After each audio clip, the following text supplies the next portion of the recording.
Hello दोस्तों, स्वागत है आपका स्टडी स्कोप यूपीएससी में। हम इस वीडियो सीरीज में 2021 के जीएस पेपर को डिस्कस कर रहे हैं। उसी क्रम में हमने अभी तक 66 क्वेश्चन को देख लिया है। आज के इस वीडियो में हम आगे के कुछ प्रश्नों को डिस्कस करेंगे। तो चलिए शुरू करते हैं। आज का हमारा पहला प्रश्न है, बॉल गार्ड फर्स्ट और बॉल गार्ड सेकंड प्रौद्योगिकी का उल्लेख किसके संदर्भ में किया जाता है। बहुत ही आसान प्रश्न और थोड़ा फैक्चुअल सा है। यहाँ पर इसका सीधा सा आंसर है कि आनुवांशिक रूप से रूपांतरित फसली पादपों का विकास। बॉल गार्ड फर्स्ट और बॉल गार्ड सेकंड का यूज किसमें किया गया था? बीटी कपास को बनाने में, इस टेक्नोलॉजी का। यहाँ पर जो बॉल गार्ड फर्स्ट और बॉल गार्ड सेकंड है वो क्या है? जो बेसिलस थुरिनजेनेसिस नामक क्या है? सूक्ष्म जीव है। उसमें से निकाला गया प्रोटीन है जो क्या करता है? कीटनाशक का काम करता है। तो इसके माध्यम से बॉल गार्ड फर्स्ट और बॉल गार्ड सेकंड प्रौद्योगिकी के माध्यम से किसका विकास हुआ है? बीटी कॉटन का। और बीटी कॉटन क्या है? एक आनुवांशिक रूप से रूपांतरित फसल है। Ball guard first BT cotton single gene तकनीक भारत की पहली बायोटेक फसल तकनीक है जिसे 2002 में भारत में व्यवसाय करने के लिए मंजूरी दी गई थी। इसके बाद ball guard second double gene तकनीक को 2006 के मध्य में जेनेटिक इंजीनियरिंग अप्रूवल कमेटी ने क्या किया था? इसको भी स्वीकृति प्रदान की थी। बॉल गार्ड फर्स्ट होता है, ये क्या करता है? जो हेलियोथिस आर्मीजेरा के संक्रमण से क्या करता है? कपास की रक्षा करता है। और साथ में बॉल गार्ड सेकंड क्या करता है? ये यहाँ पर स्पोडेप्टेरा कैटरपिलर और बोलवर्म से क्या करता है? सुरक्षा प्रदान करता है। इससे क्या होता है? एक तो प्रतिधारण क्षमता बढ़ती है, अधिकतम उपज आती है, कम कीटनाशक लागत और कीट प्रतिरोध के खिलाफ सुरक्षा मिलती है। ये इनका यूज है। तो इसके बारे में हम साइंस टैग में पढ़ते हैं, ज्यादा कुछ देखने की आवश्यकता है नहीं। चलते हैं अगले प्रश्न पर। अगला प्रश्न बहुत ही अच्छा प्रश्न था और इसके आंसर ने सबको चौंकाया भी था थोड़ा सा। प्रश्न है, किसी प्रेशर कुकर में जिस तापमान पर खाद्य पकाए जाते हैं वह मुख्यतः निम्नलिखित में से किन पर निर्भर करता है। यहाँ पर 3 ऑप्शन दिए गए हैं, इनमें से कौन से सही है वो हमें देखने हैं। यहाँ पर प्रश्न में स्पेसिफिक पूछा गया है कि जो तापमान होता है वह किन बातों पर निर्भर करता है, अर्थात जो तापमान है उसको कौन प्रभावित करता है इन तीनों में से, वो हमें यहाँ पर बताना है। तो यहाँ पर जो इसका आंसर है वो है, पहले बता देते हैं, सी, यानी कि इसका दूसरा ऑप्शन है वो गलत है। अब यहाँ पर जो कोचिंग वगैरह की आंसर शीट आई थी उन्होंने सबने आंसर क्या माना था? डी माना था, लेकिन यूपीएससी ने इसका आंसर क्या माना है? सी माना है, यानी कि दूसरा जो ऑप्शन है उसको नहीं माना था। अब क्यों नहीं माना था उसको हम पहले थोड़ा क्रम वाइज देखते हैं। अब सबसे पहले यहाँ पर जो पहला पॉइंट है, ढक्कन में स्थित छिद्र का क्षेत्रफल। अब ढक्कन में जो छिद्र होता है वहां से क्या निकलती है? भाप निकलती है और उससे क्या होता है? जो प्रेशर होता है वो नियंत्रित होता है, दबाव को नियंत्रित किया जाता है। अब छोटा छिद्र होगा तो वहां पर क्या होगा? भाप बाहर नहीं निकल पाएगी, तो वहां पर क्या बनेगा?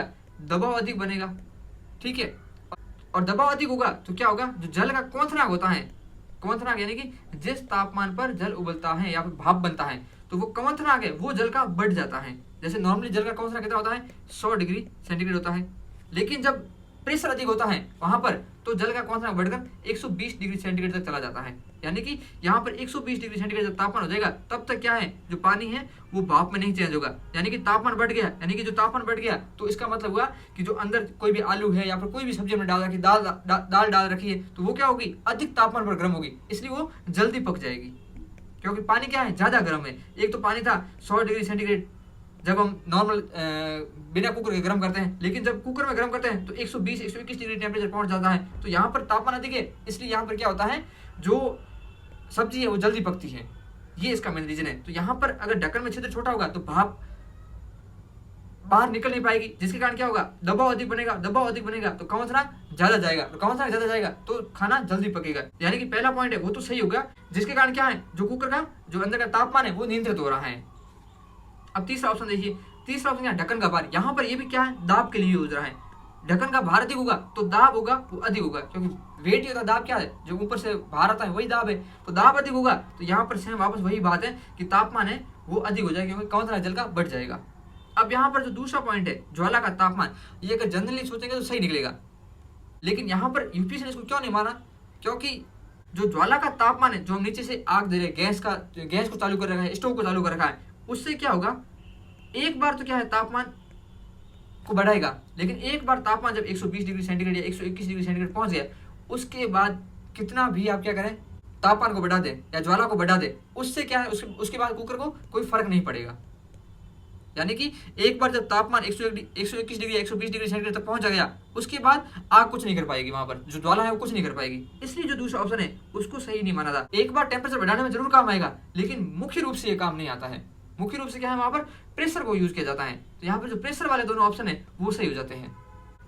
अब यहाँ पर देखिए, ढक्कन में छेद का क्षेत्रफल। प्रेशर कुकर के ढक्कन में छेद मुख्य रूप से भाप निकलने या सीटी के लिए होता है। छेद का आकार यह निर्धारित करेगा कि भाप निकलने से पहले कुकर के अंदर कितना दबाव बनाया जा सकता है। एक बड़ा छेद भाप को अधिक तेजी से बाहर निकाल सकता है, जिससे उच्च दबाव बनने से रोका जा सकता है, जबकि एक छोटा छेद दबाव और अधिक बना देगा। कुकर के अंदर का दबाव अंदर के पानी की क्वथना को निर्धारित करता है, जो बदले में उस तापमान को प्रभावित करता है जिस पर भोजन पकता है, यानी कि टेम्परेचर जो क्वथना है वो बढ़ जाएगा। दूसरा है लौ का तापमान। लौ का तापमान यह निर्धारित करेगा, जो ज्वाला का तापमान है, लौ का तापमान ज्वाला का तापमान यह निर्धारित करेगा कि प्रेशर कुकर के अंदर पानी कितनी जल्दी उबलता है और इस प्रकार दबाव कितनी जल्दी बनता है।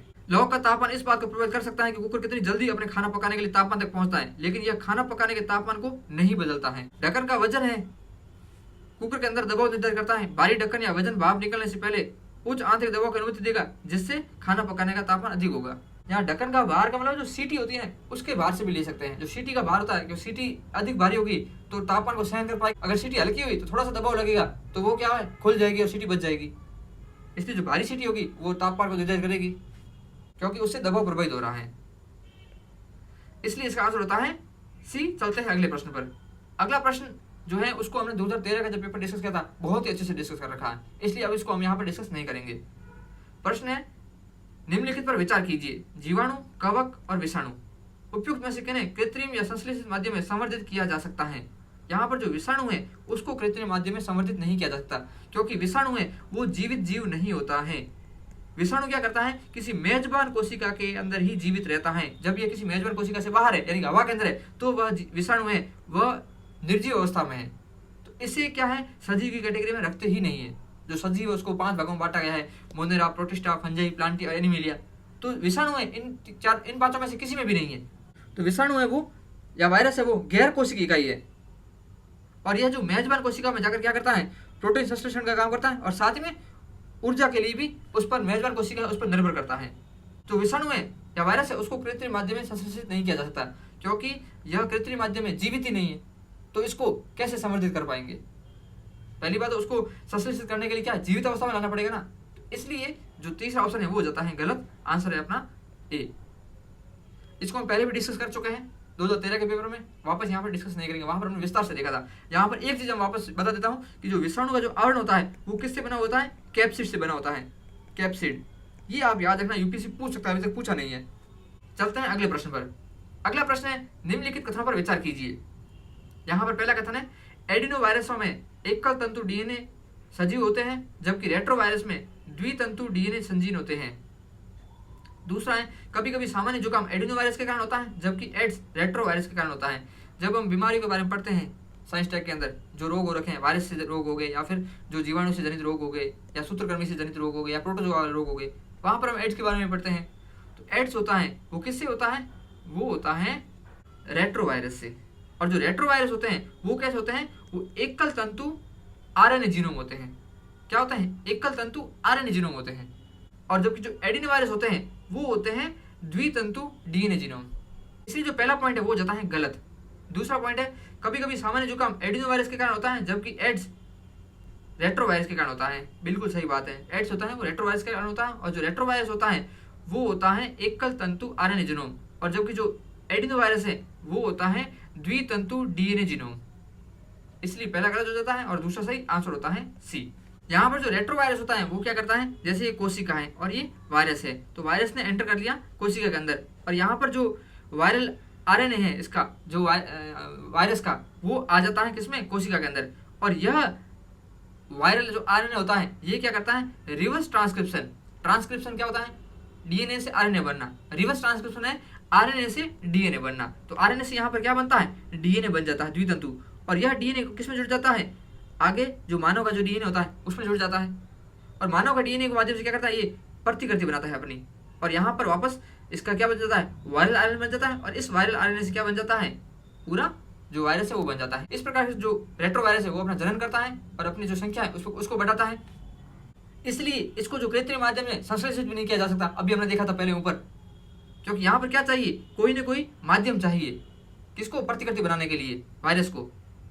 तो यहाँ पर देखिए वायरस की संख्या यहाँ पर बढ़ गई। इस प्रकार से वायरस अपना जो जनन करता है। और जो एडिनोवायरस होते हैं उसमें दोहरे रज्जु वाले डीएनए जीनोम होते हैं, और जबकि रेट्रोवायरस में एकल रज्जु वाले डीएनए जीनोम होते हैं। यहाँ पर एडिनोवायरस के बारे में लिख रखा है, आप पढ़ सकते हैं। यहाँ पर चलते हैं अगले प्रश्न पर। अगला प्रश्न है, जल किसी अन्य द्रव की अपेक्षा अधिक पदार्थों को घोल सकता है क्योंकि? अब जल है उसमें बहुत ज्यादा पदार्थ घुल जाते हैं। जल है एक सार्वभौमिक क्या है, विलायक है। सार्वभौमिक विलायक का ये मतलब नहीं कि हर किसी को घुला देगा, लेकिन यह जितने कोई अन्य पदार्थ हैं उसमें जितने पदार्थ घुलते हैं उसकी तुलना में जल में सर्वाधिक पदार्थ घुल जाते हैं, इसलिए इसे सार्वभौमिक विलायक बोला जाता है। और ये सार्वभौमिक विलायक क्यों है? क्योंकि जो H2 है उसको तोड़ते हैं तो एक तो होता है H+ और एक होता है O-2।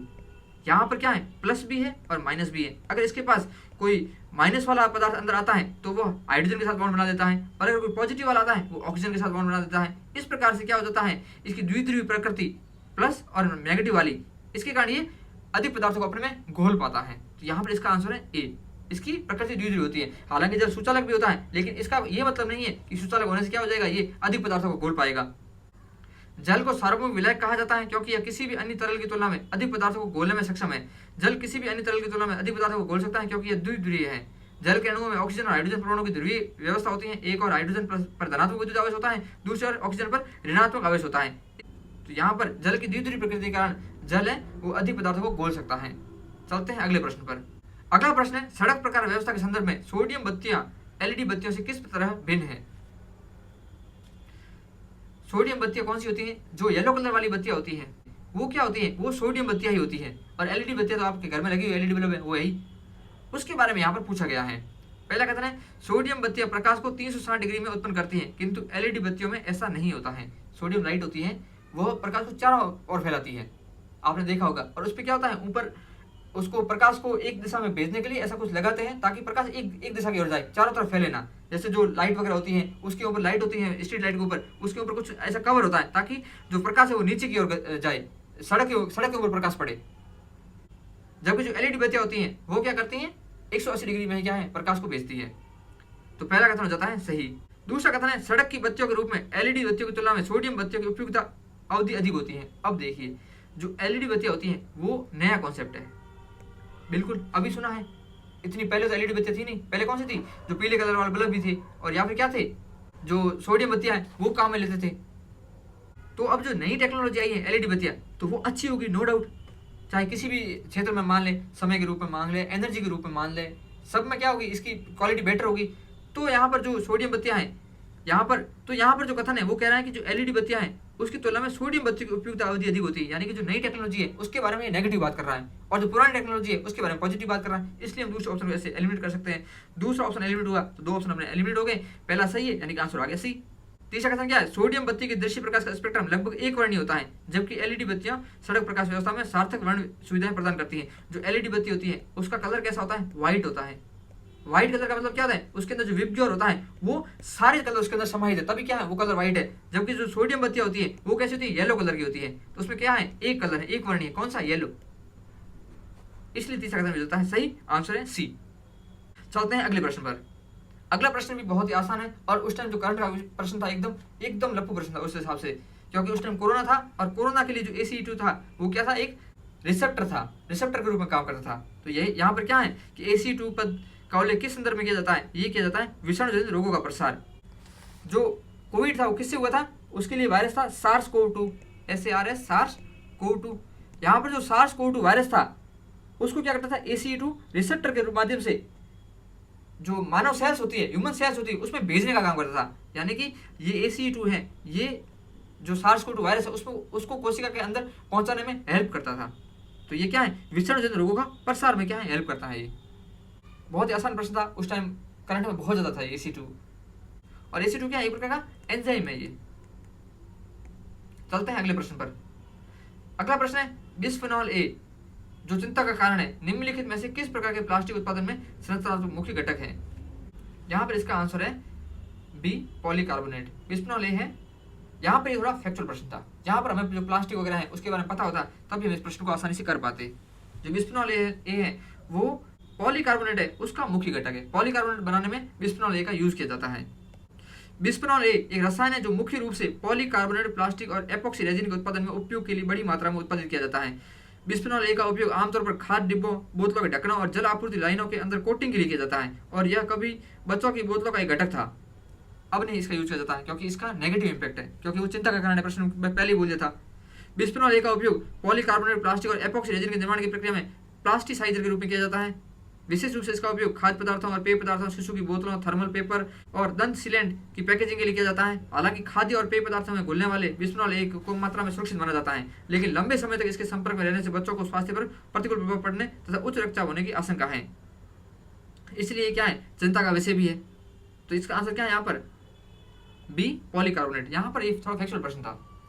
यहाँ पर जो पॉलीविनाइल क्लोराइड है, इसको अगर तोड़ेंगे तो ये क्या है? पीवीसी। पीवीसी से क्या बनते हैं? जो पाइप वगैरह होते हैं घर के अंदर, वो पीवीसी के बने होते हैं। साथ ही में जो केबल वगैरह होती है घर के अंदर, वो भी पीवीसी से बनी होती है। पीवीसी क्या है? अग्निरोधी है और टिका हुआ है, लचीलापन है, पाइप दरवाजे बनाने में इसका यूज किया जाता है। दूसरा है पॉलीएथिलीन टेरेफ्थलेट, इसकी शॉर्ट फॉर्म है पीईटी, पॉलीएथिलीन टेरेफ्थलेट।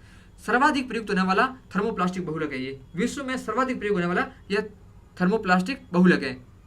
पॉलिस्टर फैमिली से आता है। यह भी क्या है? लचीला है, रंगीन होता है, यानी जो बोतल वगैरह बनती है प्लास्टिक की, वो इससे ही बनती है, पॉलीएथिलीन टेरेफ्थलेट से।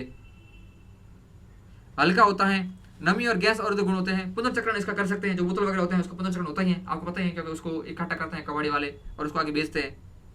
इसका यूज किया जाता है पैकेजिंग वगैरह के अंदर। जो एल्कोहल वगैरह है, जो प्लास्टिक वाली बोतल आती है एल्कोहल की, वो इसी से बनी होती है, पॉलीएथिलीन टेरेफ्थलेट से। और ये है निम्न घनत्व वाला पॉलीएथिलीन। जो प्लास्टिक की थैली होती है, डेली घरों में यूज होती है, वो बनी होती है निम्न घनत्व वाले पॉलीएथिलीन से। एक और मुख्य प्लास्टिक है जिसका नाम है पॉलीप्रोपिलीन। प्रोपिलीन। इस पॉलीप्रोपिलीन से क्या बनाया जाता है? जो हॉट फूड कंटेनर होते हैं, जैसे जो रोटी रखने वाले कंटेनर वगैरह हो गए, वो इससे बनते हैं, पॉलीप्रोपिलीन से। तो यहाँ पर हमने इन सभी के बारे में देख लिया है। तो आज हमने कुल 8 प्रश्नों को किया है। आज के हमारे डिस्कशन में इतना ही। मिलते हैं कल, तब तक के लिए जय हिंद, जय भारत।